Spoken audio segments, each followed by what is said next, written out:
Okay. We have Jared helping us tonight. Okay, thank you, Jared. No problem. I have a message that says got it. As we speak. Okay. We're going to call to order this meeting, this regular meeting of the Cheshire Public Library Advisory Board on June We have Jared 21st. helping us tonight. Okay, thank you, Jared. No problem. I have a message that says, do we have a flag anywhere? Yes. Okay. Why don't we do that? It's so difficult on Zoom because the voices don't sync up, but we'll do our best. I pledge allegiance to the flag of the United States of of America and to the and to the republic for for which which it stands, one nation, one nation, under under God, God, indivisible, indivisible, with liberty with liberty and justice for all. Okay, thank you. All right. Our guest speaker tonight is here, Sean Kimball, our town manager. Thank you for coming, taking the time to speak to us. Of course, thank you for having me. Would you like to say a few words? Yeah, we'll do the minutes after that on the agenda. That's the way I have it laid out, right, Dawn? Yeah. We usually put our guest speaker up first so they can get back to what they normally do during the evening. Okay, so Sean, you're up. All right. Well, thank you very much. And again, I hope you can hear me okay. If for any reason I cut out, just give me the high sign and I'll call in so the audio is better. But I haven't had a Zoom meeting from home in a long time now, which is great. In fact, we haven't had a Zoom meeting probably in the last 2 or 3 weeks, which is breaking a streak of probably 1,000 Zoom meetings over the last year and a half. So it's wonderful to be here and see you and meet some of you virtually here at least. And thank you very much for having me. So I'll just briefly kind of do a couple of things. One is introduce myself a little bit. I don't think I've spoken directly to this board before in my now going on my 4th year for Cheshire. I've been here 3 years as of May, but I'll just tell you a little bit about myself and then just kind of a brief sort of overview of where things are with the town. Obviously our COVID, status and metrics and all of that are something that we have certainly been talking about a lot, but I'll certainly give you an update on where we are here locally, and then just happy to answer any questions that you have for me. So with that, I'll just start my kind of brief history. I grew up in Austin, Texas originally, so I'm not from Connecticut. I went to college out in California, met my wife when I was in college.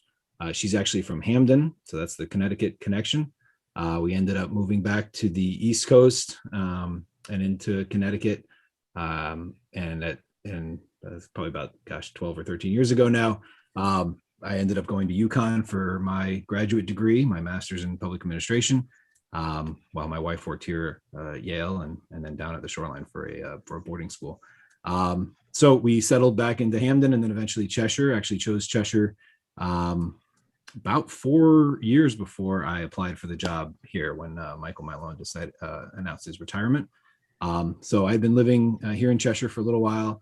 We love the community, and for me, this was just a great opportunity to, come into a position where, of course, I have to live in town by charter. So already living here was wonderful, but I had already chosen the community. We had already loved so much about it, and our kids are going to school here. I have a now 9-year-old and a now 6-year-old, so we are, all around Cheshire at all times. And I have to say the library in particular has a special place in my heart. I've said this before, but it's been a little while. But we met some of our first and closest friends as we moved to town in Mr. Lucas's children's class in toddler story hours. But that was kind of our first introduction to the Cheshire Public Library. And just, I always think a nice reminder of one of the functions that the library serves, apart from spreading knowledge and obviously spreading materials and access to technology, but really as a place for people to meet, in our case, friends. And we were new to the community and knew very few people, and we're still very close with some friends. Turns out one of them is in my son Charlie's kindergarten class now, 5 years later. So we always think back to our first early days at the Cheshire Public Library in Mr. Lucas's class. So anyway, that's my brief history. I started in Cheshire in May of 2018. It's been an eventful 3 years. My first week on the job, we had a tornado in the south part of town, as everyone probably remembers, in the middle of May 2018. Since then, we've had certainly another handful of natural disasters, but then clearly the last year and a half have been almost all consumed by pandemic response. And I have to say, I mean, I'm extremely proud of where the town is now. I mean, I think a lot of some of our own decisions that we made early on and tried to do our best to respond to this unprecedented situation we were faced with in late February and early March of last year. I think the town residents and businesses did an incredible job, not only responding on their own, but adhering to local guidance, trusting not only those of us on the local level, but the state and federal level to trust the guidance and the science behind what we were doing. And we certainly have learned a lot over the last year and a half. We became very close with our partners at Cheshire, straight through not only setting up our facilities, as you know, apart from the library, we have 12 other departments that I oversee, from police department, fire department, all the town hall departments, planning and zoning, finance, etc., park and rec, community pool, human services, social services, senior center, all down the list, everything but the schools. We had to work out COVID protocols, COVID preventative measures, PPE when it was hard to find, and we were bartering and trading with our friends at Elam Park and other places just to get enough materials to make sure we keep our employees safe. But we came through it, and I think again it was very difficult. I think some of the hardest months were actually this past winter, as pre-vaccine, but as the pandemic kind of raged a second time, it got very difficult at times with staffing concerns and managing our response. But again, I think we did well there. And then again, with Chesapeake's help, we made the decision to host the local vaccine distribution point for our Chesapeake region at the Cheshire Community Pool. We had over 30 clinics there at the pool. One advantage of that was we were able to also get vaccinated through extra doses and other vaccine distribution sort of protocols. We were able to get some of our municipal employees vaccinated on a good schedule, so that we were able to keep some of our buildings open, including our library, and keep folks safe. So again, I think we're really proud that we were able to come through that relatively gracefully, all things considered. So again, I could probably talk about COVID ad nauseum, but we're certainly in a far better place than we were last year, than we were even 2 months ago. Our rates here in town are under 0.3% positivity rate, which is remarkable. Our vaccination rates for folks receiving a first-time vaccine are over 71%. A first dose, at least one dose, is over 71%. And that's of the total population. So that's actually including folks that aren't eligible yet, those under 12. But I think because of those metrics and the data that we're looking at, we've been comfortable moving forward following the lifting of restrictions on May 19th by the governor. We've moved forward with varying mask guidance for a lot of our municipal buildings. As you're, I'm sure, well aware, we made the decision in consultation with Beth and others to treat the library and the youth center and those other buildings that cater in large part, obviously, to full population of town, but they do have a significant number of folks under the age of 12 that visit. We made the decision that those buildings would follow the protocols of the public schools. So for now, masks are still required at our library and at the youth center and at the arts place. But again, we're going to continue to monitor those metrics and see if we're going to be making any changes. I don't foresee changes through the summer. I don't think the schools will announce any changes through the summer because they don't really have a need to with kids not in session. But again, we've worked very closely with our friends at the Board of Ed, and I think we just, I think it's helpful to go hand in hand with their decisions there with respect to the library and other buildings. So, let's see. We've also come through a few high points through the pandemic, and I'm sure everyone's aware, but in no small part thanks to incredible offerings we have, like the Cheshire Public Library. We were chosen by Money Magazine as the 28th best community to live in the entire country. That was in September. We didn't get to have a big celebration or party or anything because of pandemic restrictions, but it's something we do try to highlight as often as we can. It was interesting to read the write-up on Cheshire that did highlight a lot of the assets we have is not only a safe and great community to raise a family, but also a community that's well poised for success and growth post-pandemic, because it has a lot of those offerings that some people are looking to if they're moving out of some of the more urban areas around, but also just incredible, assets and a little more bang for your buck. But we're certainly seeing that in the local housing market and other metrics. Our unemployment rate in town has been incredibly low throughout the pandemic, and it's now still the fourth lowest out of 169 towns in the state of Connecticut. We're just behind the bustling metropolises of Sharon, Kent, and Durham. But I think as a medium size, we're really more of a medium size or small city, frankly, than a small town. I know we have, we're one of the larger towns in the state of Connecticut, and I think to have an unemployment rate after this pandemic that's almost 4% is pretty remarkable. I think it's a testament to how well our businesses have come through and how hard our residents have worked. And again, frankly, just some of the industries that folks work in living here in town too that have fared relatively well compared to some of the other communities in the state. So all things considered, I think the state of Cheshire is very strong. And I think, I continue to give my appreciation to all of our town employees for everything they've done, working so hard through this pandemic. We definitely pushed a little harder than some communities to stay open or reopen as quickly as we could safely do so. And I appreciate how much our employees stepped to the plate, and our management team, who certainly worked many, many long hours and weekends throughout this just to set the stage and the parameters we needed to make that happen. So other than that, I can certainly talk about the budget. That's been the other fun thing we've done now, 2 budgets in the pandemic. Last year's was really crazy because I presented a budget on March 10th of 2020 and to the town council by charter, and the world sort of fell apart right thereafter. And then this past year, of course, we knew a little more what we were dealing with, but the feds threw us a real curveball with significant ARPA money. Cheshire stands to pick up about $8.5 million worth of Federal Recovery Act money. The parameters and the rules around spending those dollars are still being explained and worked out to us. And but we are, the council is relying on some of those funds to make this budget a little less significant of an impact on the taxpayer. So we just passed a budget that will have a 0.5 mil increase, a half a mil increase. That's about a 1.4% tax, or about 1.5% tax increase for residents and businesses.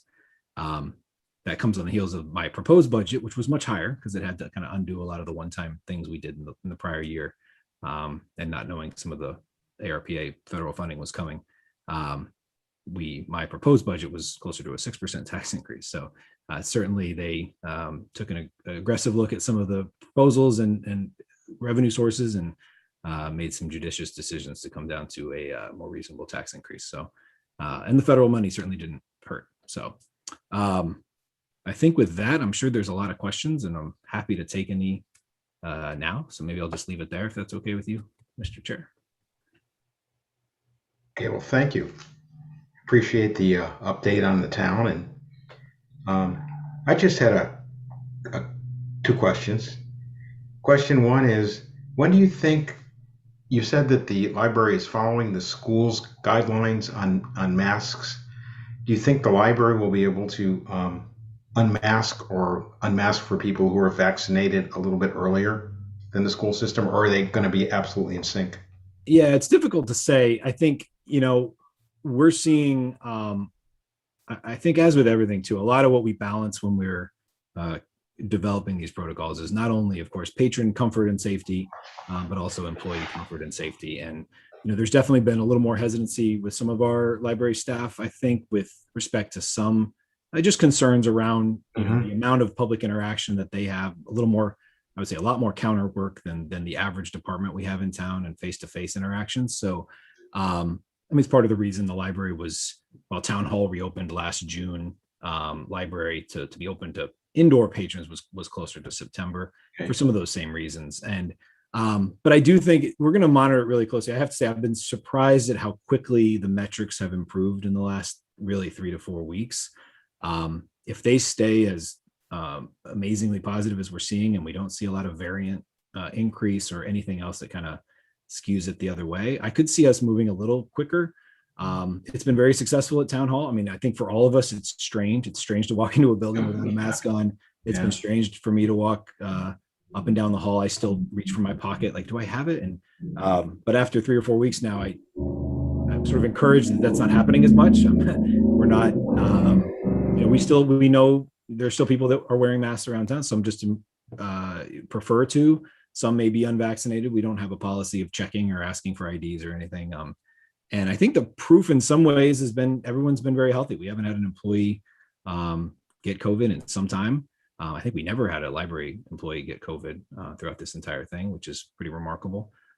So I think we've really done the best we can. But I could see that, maybe come July, late July, I think first we want to reopen to the full hours. That's the next step, which is really, I think, next week, a week from today, I think.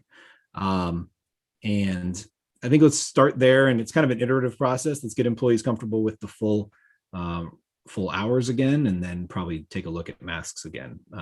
But for now, we'll see. I mean, the summer is so short, middle of August, and the schools are already going to be making their determination on masks. So it flies by, I can tell you as a parent. Okay, thank you. I'll hold my second question, see if anybody has another question. Sure. I have a COVID question too, Sean. Sure, go ahead. And thank you for that information. But I was curious about what is the protocol and the rules around outdoor events, sporting, games, those kinds of things, park and rec. And then is there any thought from the Cheshire Public School systems if employees need to be vaccinated before they can come back, or what we're doing at the high school with our students who are eligible? Curious. Sure. Yeah, so I think the second one's a great question, and I don't have the answer to what the schools are going to do. I've talked to Jeff as recently as today, not specifically on this topic, but we talk probably almost every day. I know it's something I've discussed with him a little bit. I think they're still working out what their determinations are going to be. A lot of it, I'm sure, will be metric driven. I mean, that's kind of what's gotten us where we are. It's what allowed them to have 1 graduation instead of 2, which was really kind of a last minute decision. I mean, that's just how rapid this evolved. I mean, we were going to have 2, and then it was a much more normal graduation. I think everyone was very appreciative of that. And I think that same philosophy applies in the COVID world. If I've learned anything, 3 weeks is like an eternity sometimes when it comes to information and changing dynamics. But a lot will just depend on whether there's resurgence, whether there's a need for booster shots or any other additional vaccines, how long the vaccines seem to continue to work, which all signs are great. So that's good. But I think there's just those big caveats that are hanging out there. So I'm not sure what they're going to do with respect to that. With respect to outdoor activities, as on May 21st, I issued a release and a memo, kind of our own kind of town directive, the same one that applied to libraries with respect to with our library having masks versus the other town buildings. And in that, we said at the local level, at least, and we worked with Maura at Chespercott, outdoor activities do not have a mask requirement for any municipal activity. Again, when it came to leagues, I was actually coaching my kids' soccer team. We had 2 or 3 games left in the season at the Cheshire Soccer Club. And that first practice we had, people were still wearing masks, and the league had actually sent something out that said they were going to still require just through the end of the season. And leagues are welcome to do that. There's just no municipal requirement. So I think for everyone, it's just really using your best judgment. I mean, we are being very cognizant of those that have not had the opportunity to get vaccinated. Again, I have 2 of those in my house as a 9-year-old and a 6-year-old. So we're very careful about that, but all signs are, and the science is saying, there's almost no risk of transmission if you're outside, and especially in the summer months. I mean, we even saw last year pre-vaccine, the summer months were virtually safe. The rates became very low, and that was even with, yes, with some masked outdoor activities, but some not, and we knew that was going on too. But for now, everything's all systems go. We don't have any intention of taking down the basketball hoops or anything like we had to last year, and coordinating off some of the playgrounds, because there was just so much unknown last May and June about how this transmits. So that's the best I can tell you for now, at least. Oh, that's great. Thank you. Thank you. Thank you. Sure. Are there any other questions for Sean? I'd like to ask you one. Sure. Don't want to put you on the spot, but No what problem. do you think are some of the longer term implications of COVID for the town of Cheshire? What might change in the future? Yeah, that's a great question. And it's one we've fortunately been talking more and more about with, respect to our municipal services. Clearly, I think the easiest answer is technology. I know I see Jared here. He can certainly attest to that. I mean, we've upended the world of a lot of our public service delivery. The library is no exception. We're gonna have to make decisions about some of these new activities that people have started to, or new ways to access public services that people have started to grow accustomed to. Certainly it's a big discussion point with respect to public meetings. I deal with a lot of public meetings, of course, with the town council and all the subcommittees and a variety of other boards and commissions. But one thing we were monitoring very closely was the governor's bill, which was actually tied to the state budget, which would have affected and required virtual meetings to be hybrid and streamed for, at first, all boards and commissions of any size and any topic. Some other amended versions of that bill kind of had some of the more, like, say, the elected boards, or like your town councils, your planning and zoning commissions, or your boards of education. But even that, I mean, there's 169 towns in the state of Connecticut.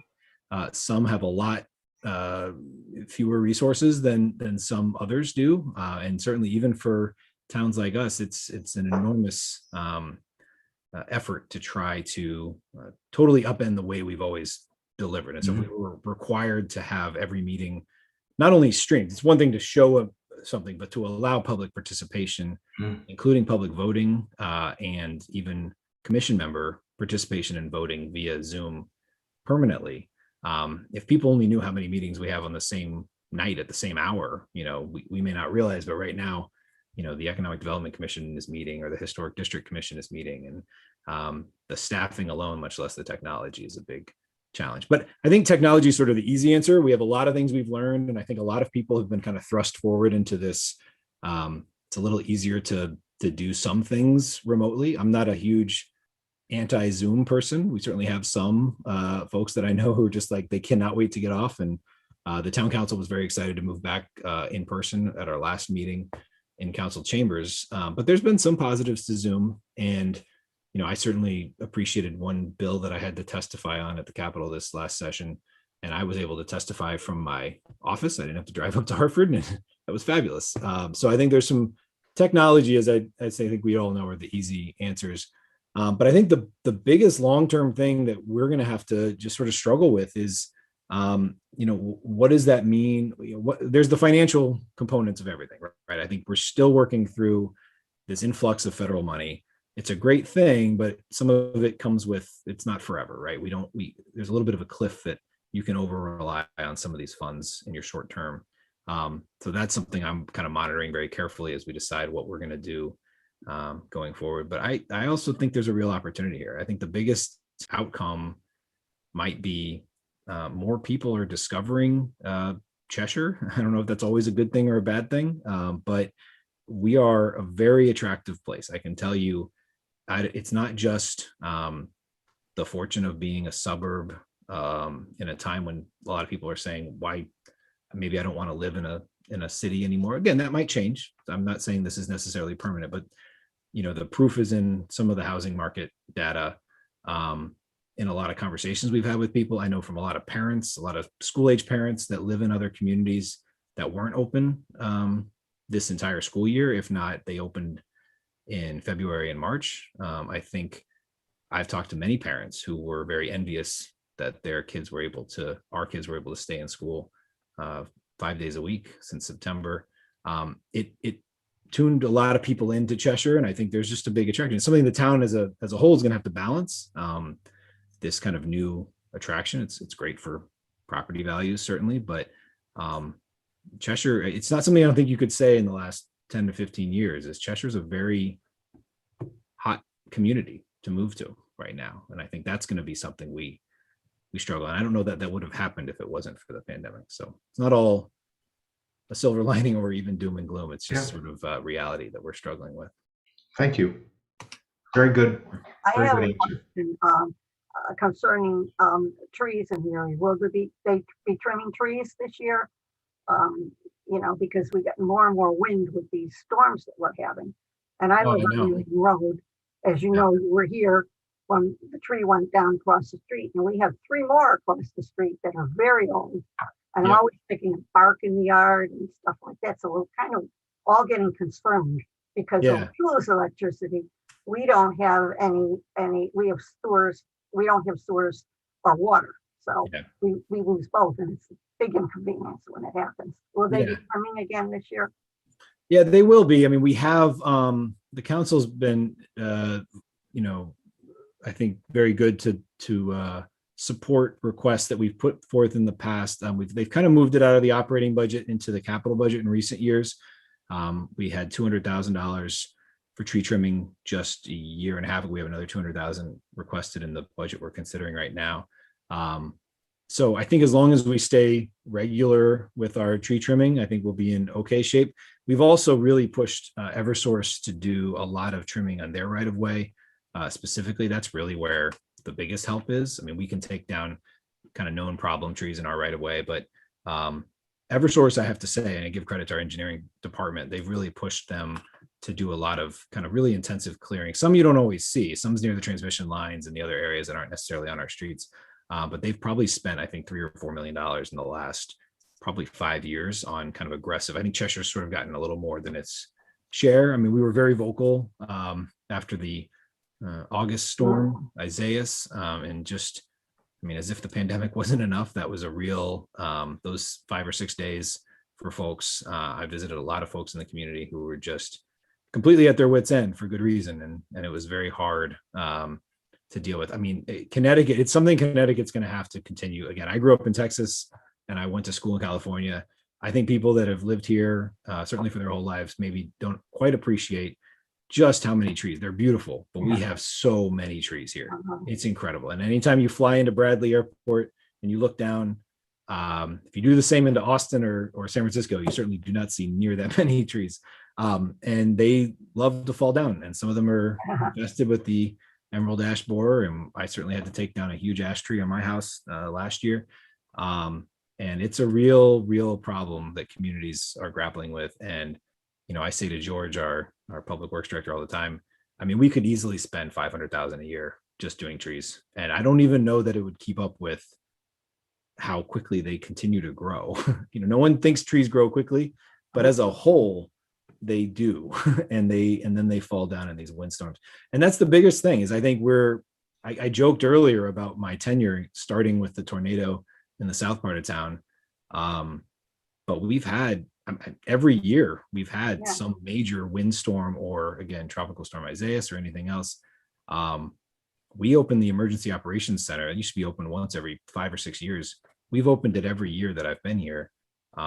I think the weather patterns are just changing and we're going to have to deal with this one way or the other. So I know it's a long answer, but we are doing some tree trimming. I just am cautioning that I don't know that it's enough to really prevent people from losing power.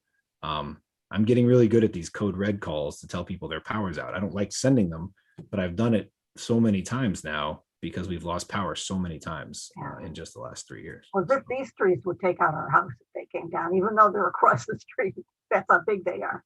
Yeah. What street are you on?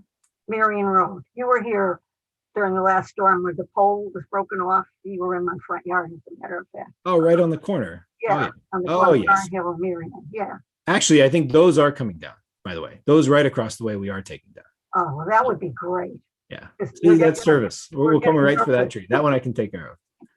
But I think they're actually going to do that this summer. Oh, okay. Okay. Thank you.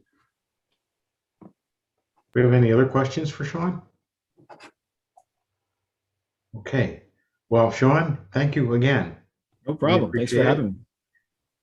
All right. Have a good evening. Informative and insightful answers. So thanks again. All right. Thank And you.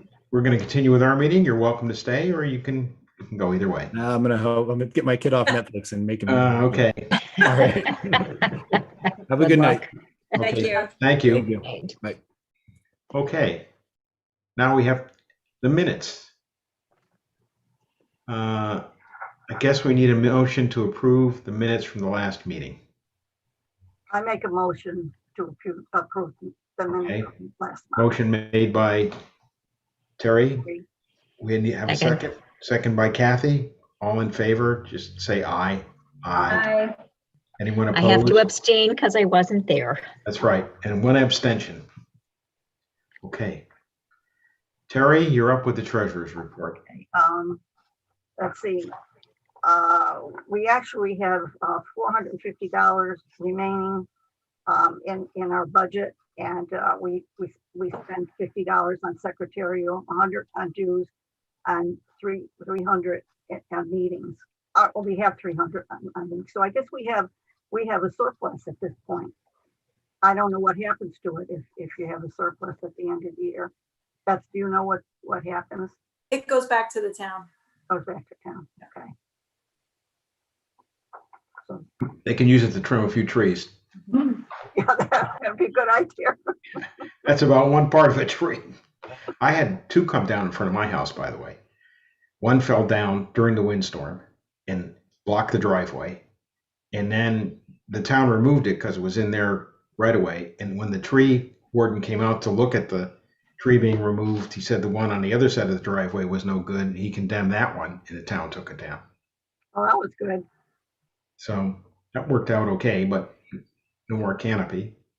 This one snapped a pole right across the street. Oh, okay. So we were 5 days without electricity and no water. Oh. Okay, communications? Do we have any communications? Okay, I guess not.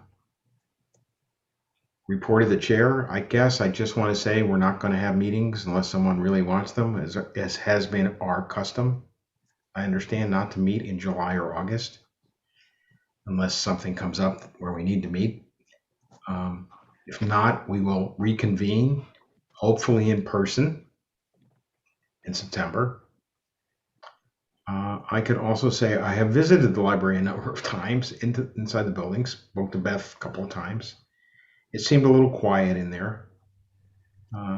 Not the usual hustle and bustle of people, but that's to be expected, I would guess, with COVID still on everyone's mind.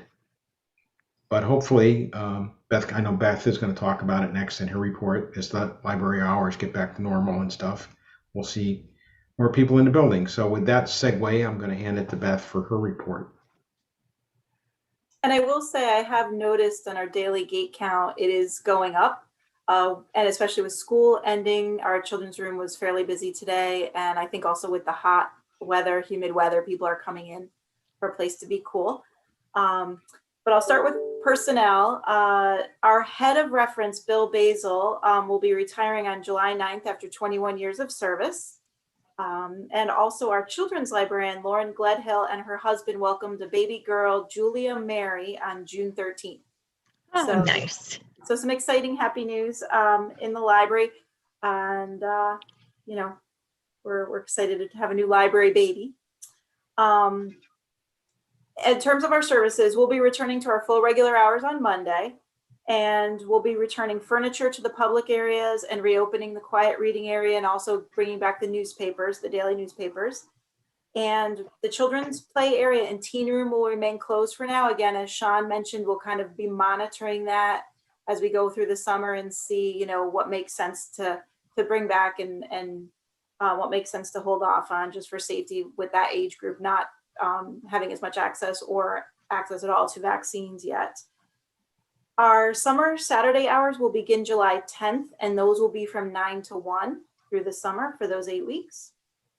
And then once we hit the fall, that we'll go back to our 9 to 5 for Saturdays. Our in-person programs will be held outside this summer and will include story times in Bartlam Park, concerts and family movies at Mixville Park, and an adult trivia night is coming up next week at Cheshire Park. Our first concert is this week on Wednesday, and it's the Coast Guard Dixieland Jazz Band at Mixville Park at 6:30. So you're certainly welcome to come earlier, bring a picnic. When you come to the park, just tell the person at the gate that you're there for the concert. There's no fee to get into the park for that. Our summer reading program, which has a program for all ages, so kids, adults, and teens. Our sign up started on June 1st, and we now have 488 kids and adults registered. So that is a significant increase from previous years, and we're really happy about that. And we've given out 64 super reader lawn signs, so you should start to see those around town at people's houses. I think they were available for the first 100 people that registered, but 64 have been picked up to date. The Cheshire Library Friends will start taking their donations again, also beginning this coming Monday, June 28th. So if you have books, bring them on down. We're going to collect them in the Mary Baldwin room, and they're going to have volunteers coming and sorting. And this is ahead of a book sale that they're planning for November, which is their traditional book sale time. We are planning to do that in the library. The Friends have also just finalized their budget, and they have planned to spend in the upcoming fiscal year funds to purchase a new piano for us. And they're also going to be funding the first 3 years of a collection development software tool that's going to better allow us to assess the quality and desirability of our collection. It's a really robust tool that we can use to see what materials are going out, what materials aren't, what we need more of. It's also going to allow us to do better weeding, setting them up on a more timely schedule. And this should help with the efficiency of the funds that we spend. So we make sure we're really spending our money on the things that our population wants and needs. So I'm really excited about that.